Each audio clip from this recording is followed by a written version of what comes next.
Mineşşeytanirracim. Bismillahirrahmanirrahim.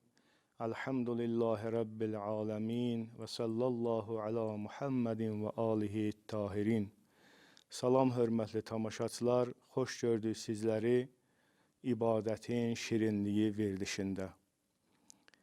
Bizim namaz, oruc, həc, dua, ziyarət kimi ibadi əməllərimiz, ibadətə aid olan əməllərimiz, ha belə borc vermək, bir möminin əlindən tutmaq, bir müsəlmanın müşkülün həll eləmək, bir mədrəsə tikmək, məktəb tikmək, körpü salmaq, ağac əkmək, yol çəkmək kimi digər xeyir əməllərimizin hamısı ümumi olaraq iki şərtə bölünür. Onlardan biri əməlin düzgün olmaq şərtidir, biri də əməlin qəbul olunması şərtidir. Əməlin düzgün olma şərti onun qəbul olma şərtindən öndə gəlir. Yəni, əməl düzgün olmalıdır ki, onun qəbulundan da söhbət eləyə bilək. Əgər əməl düzgün olmasa, onun qəbul olunmağından da söhbət eləməyə dəyməz. Ona görə də bu iki şərtə qısa şəkildə baxaq, görək hansılar və hansı amilləri ehtiva edirlər. Birinci baxaq, əməlin düzgün olmaq şərtinə. İstər ibadətə aid olan əməllər olsun, istər digər xeyir əməllər olsun, bunlarda iki mühüm amil vardır. Birincisi, hədəfin düzgünlüyü, ikincisi, o əməlin şəklinin və onun formasının düzgünlüyü. Hədəfin düzgünlüyü nədir? Hədəf dedikdə burada məqsəd və niyyət nəzərdə tutulur. Biz əməli Allah üçün yerinə yetirməliyik. Yəni, misalla deyək, tutaq ki, namazı kim üçün qılırsan? Allah üçün qılıram. Niyə qılırsan? İstəyirəm bu namaz qılmaqla Allaha yaxın olam. İstəyirəm Allah məni tərifləsin, desin bu nə yaxşı bəndədir. İstəyirəm Allaha yaxın bir bəndə olum. Allah məndən razı qalsın. Bu hədəf belə olsa, istər namazda, istər orucda, istər digər xeyir əməllərdə, onda sənin hədəfin düzgün olubdur. Yox, əgər buna riya qatsan, yəni kiməsə xoş gəlmək üçün ibadət eləsən, kiminsə tərifin qazanmaq üçün səxavət göstərsən, infaq göstərsən, birinin əlindən tutsan, onda sənin hədəfin düz olmamışdır. Bu, riyaya qarışmış bir əməl sayılır. Həzrət İmam Cəfər Sadiq əleyhissalam buyurur ki, vəl-əməlul xalisulləzi la turidu ən yəhmədəkə əleyhi əhədun illəllah. Xalis əməl odur ki, insan o elədiyi əmələ görə Allahdan başqa heç kimdən tərif gözləməsin. Tərifi təkcə Allahdan istəməlidir, Allahdan gözləməlidir. Bu, yayın günündə tutaq ki, biri oruç tutur, o isti halda onun kiməsə xoş gəlməsi üçün yox, bu əməli Allah üçün eləyəndə, onda onun əməli düz olur, hədəfi düz olur. Əgər ona riya qarışdırsa, əməli batil olur, həm də günah qazanmış olur. Daha onun heç qəbul olunmasından da söhbət gedə bilməz. Bir nəfər bir ömür ibadət eləmişdi, lakin riya ilə ibadət eləmişdi. Özünü insanlara xoş göstərmək üçün ibadət eləmişdi. Bəziləri belə olur, kiminsə tərifini qazanmaq üçün, yaxud desinlər, buna əmanətdar adamdır, əmanətlərin buna tapşırsınlar, desinlər, bu mömin adamdır, ona inansınlar, etimad eləsinlər. Bu da bu məqsədlərlə ibadət eləmişdi, yəni ibadətinə, niyyətinə, hədəfinə riya qatmışdı. Onda qəflət yuxusundan ayıldı ki, gördü, bəli, bunun həm yaşıdları, o necə payızda ağacın yarpaqları saralar, yarpaqlar tökülüşər xəzan yarpaqları, gördü ki, bunun həmyaşıdları o xəzan yarpaqları kimi artıq tökülüşürlər və bu dünyadan gedirlər. Buna indi Allah rəhm eləmişdi, bu həmin qəflət yoxsundan ayrılsın. Bəs özlüyündə düşündü ki, mən nə edim? Bundan sonra ibadətimi Allah üçün yerinə yetirim. Bir ömür mən insanlara xoş gəlmək üçün, insanların tərifini qazanmaq üçün ibadət eləmişəm. Özlüyündə düşündü ki, mən gecə vaxtı, heç kimin görmədiyi bir vaxtda gedərəm məsciddə ibadət eləyərəm. Nə ailəm, uşağım görür məni, nə də qonşularım ya məscid əhli.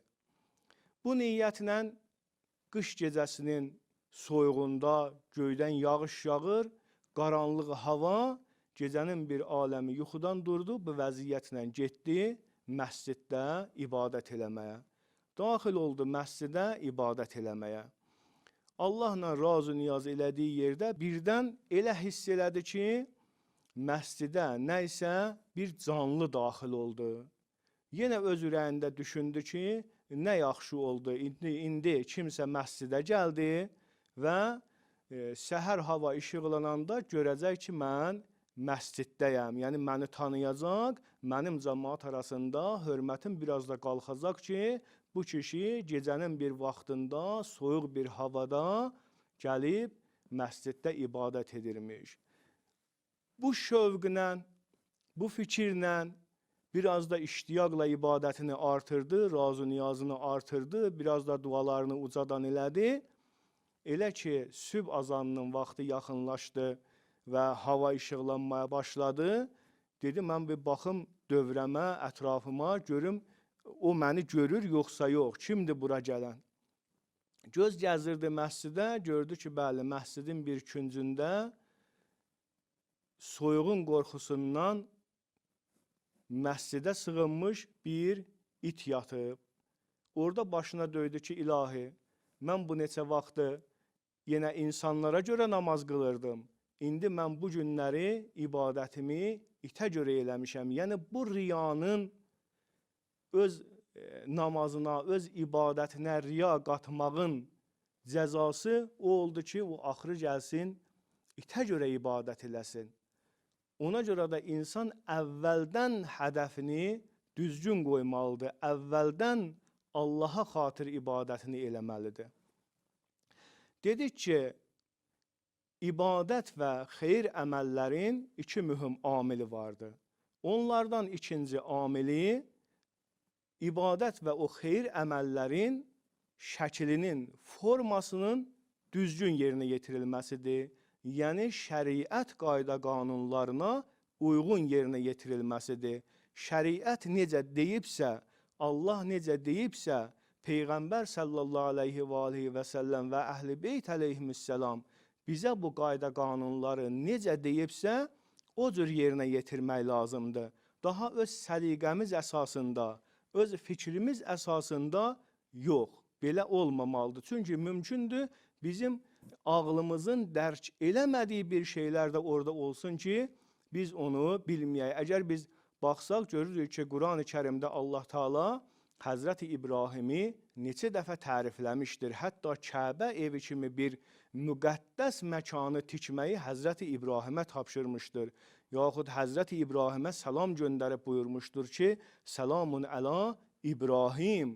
Yaxud bir yerdə buyurur ki, Həzrəti İbrahim bir ümmətdir. Yəni, fəaliyyət cəhətindən, ağıl cəhətindən bir ümməti qoysaq bir tərəfə, Həzrəti İbrahim onların qarşısında bir ümmət boydadır. Yəni, tək nəfərə bir ümmət kimidir.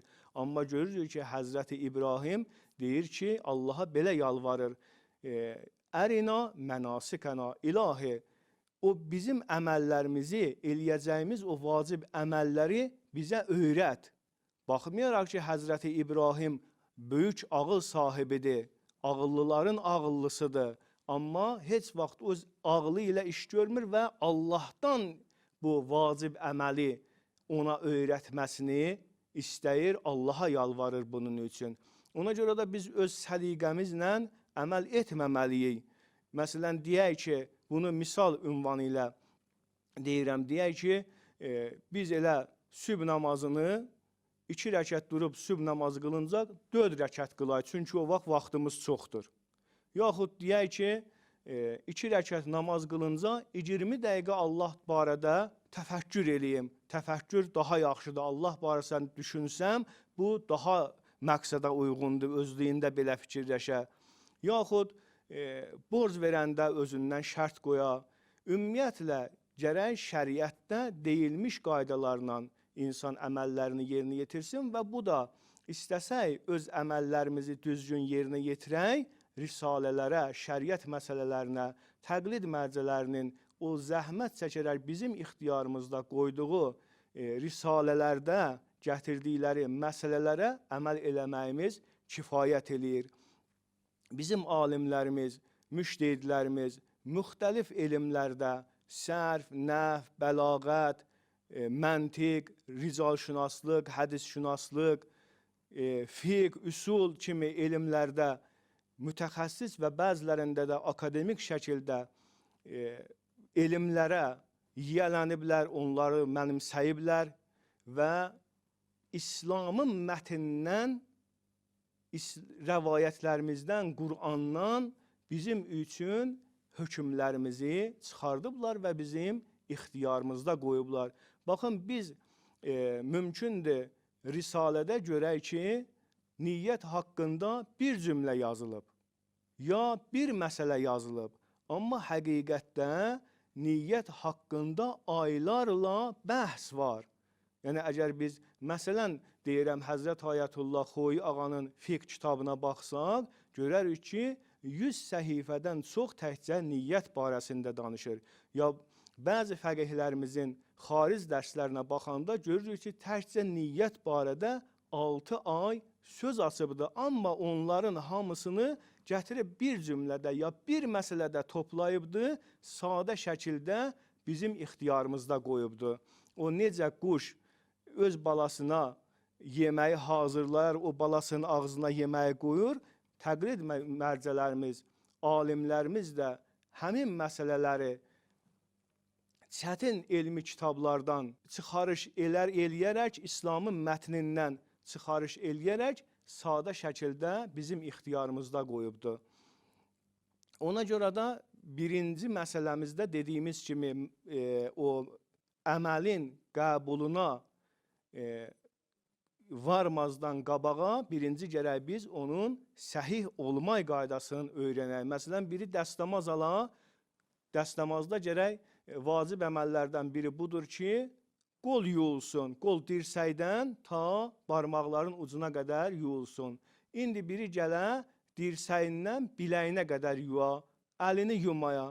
Bunun dəstəmazı düzgün olar, xeyr, onun dəstəmazı düzgün olmaz. Və elə ki, dəstəmaz düzgün olmadı və bu qəbul olmaz, onun üzərində qurulan əməllər də qəbul olmaz. Yəni, artıq onun namazı da düzgün olmaz. Gərək biz şəriətə baxaq, görək şəriət deyib hansı namazı neçə rəkət qıl, hansı namazı harda, məsələn, vətəndəsən, bütöv qılacaqsan, vətəndən qıraqdasan, gərək qəsr qılasan, hansı namazı ucadan qılmalısan, hansı namazı astadan qılmalısan, orucu günün hansı vaxtı tutmalısan, hansı şeylərdən çəkinməlisən və digər əməllərimiz də bu cür. İnşallah bu bəhsin, bu söhbətimizin davamını bir neçə nümunə ilə sizin xidmətinizə çatdıracağıq. Allaha əmanət olun, Allah sizi və bizləri düzgün ibadət eləyənlərdən qərar versin inşallah. Vəssalamu aleykum və rəhmətullahi və bərəkatuhu.